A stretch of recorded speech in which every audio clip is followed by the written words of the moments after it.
welcome to my second blog. Now, already 2 weeks passed since I made my first one, and I thought I want to share some experience with you and especially talk about my last field trip I did with school, where we went to Meklong. I want to talk a little bit about what I did there, what I experienced, how the community was living. Yeah.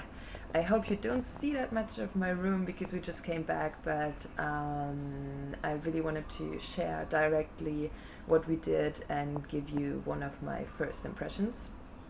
And yeah, so first of all, I wanted to talk about what we did in general. So on the first day, we didn't went directly to the community because we wanted to experience the area first, and we went by boat because Meklong is directly located next to a river, which makes it really, really beautiful. I enjoyed it so much sitting in a small boat and driving around. We saw a lot of temples, different ones, got explanations about Buddhism, which I really enjoyed because this is one of the topics I like the most.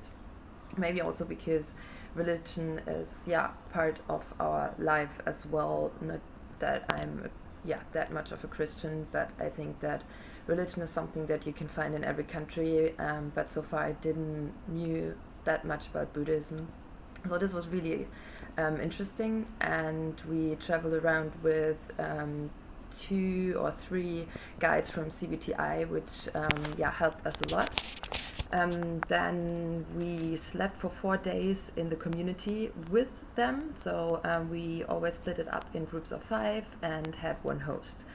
I was very lucky with my host. He was so nice, and we always tried to communicate. It was a lot of fun, and also the place was nice. It was very simple, very basic, but you had everything you needed. They cooked for us in the morning, and we always had food, which was nice. I tried so many fruits I've never seen in my life before, and that made it really, really interesting. In those 4 days we participated in different kind of other activities. We saw how they make sugar, or what they are doing with their coconuts, because this community is mainly living on coconuts, and you can do so much stuff with it that I never experienced or never thought that you can do. You can decorate, you can use it for food, you can use it for sugar, as I explained. So it was really nice to see how much you can get out of one tree. And one of the highlights for me was doing interviews with them. So we had the chance to interview them and had a guide who was translating, because otherwise it's very, very hard.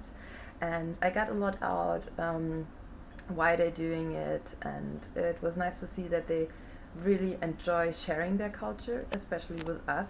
And it makes it a lot of fun because even though you don't understand each other, you always communicate and share happiness, which makes it a really, really great experience.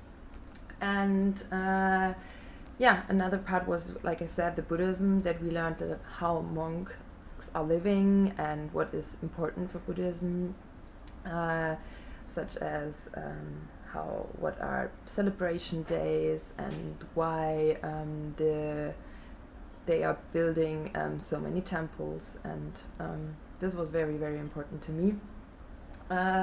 One of the difficulties, like I already said, it was the language barrier, because sometimes you really wanted to ask questions and get into more detail with them, but this was very hard. So it was mostly about sharing happiness, sharing appreciation, and showing what you do, which is already a lot, and it's really nice. And it's also good to see that even though you don't speak the same language, you can share a lot. This was a great experience for me, and that also made it really authentic. We participated in their daily life, so they did their normal stuff. My host, he has an organic farm, so we helped him planting new vegetables and all of that. So it was nice to participate there, and this made it really authentic. Also the food, we ate the same food than the whole community. On the other hand, sometimes you can see that the people are always smiling at you, always being happy that you are there, and then you also ask yourself sometimes about how authentic is this, or are they only doing it to show off? We also asked this question, and then they answered us that tourism is a great point of conserving their culture. So probably if we wouldn't be there, they wouldn't do it anymore. But on the other hand, they also want to do it. And another part which was staged is the floating market. There's a really, really big floating market with so much nice stuff. We spent there one evening. You can really see that it's very touristic and that most of the local people don't really use it. Another part, that's mostly studying and the community kind of, but what I also appreciated was our group. We got quite close, we talked to each other, we spent nights together, and that's really good because we already can rely on each other, and I'm really looking forward to spend more time with this group, especially in the north. Which actually leads me also to my next point, because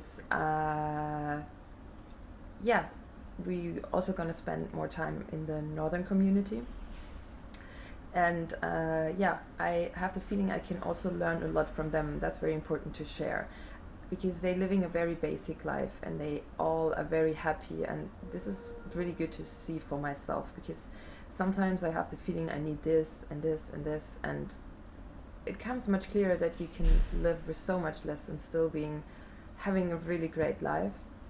But on the other hand, I also want to see what maybe can be improved over there, because I think that this kind of community is not that much developed. I experienced that sometimes as a tourist you want more information that you get. So maybe I can find some points where you can improve details or detailed information. That would be really nice, or that what I would really appreciate. That are my expectations for the future, which is already starting in 2 weeks. We have now 1 week free, and I'm really looking forward. So now that you understand a little bit more what we did and how we communicate with the community, I also included some pictures and videos. Have fun watching it, and see you soon.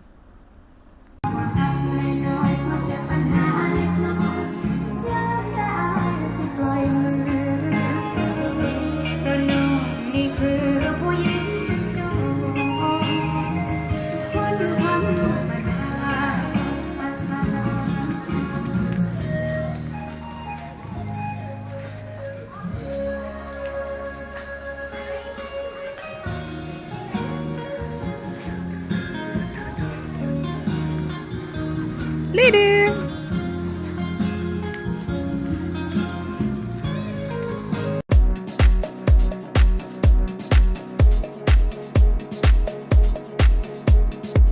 I miss those lights around town. Where have they all been gone? When I had you deep within my side, I didn't have enough to throw in. It's these writings on the wall that I can't follow. I see the signs of the times, leaving me devoid and hollow. Under a void sky, I'm laying myself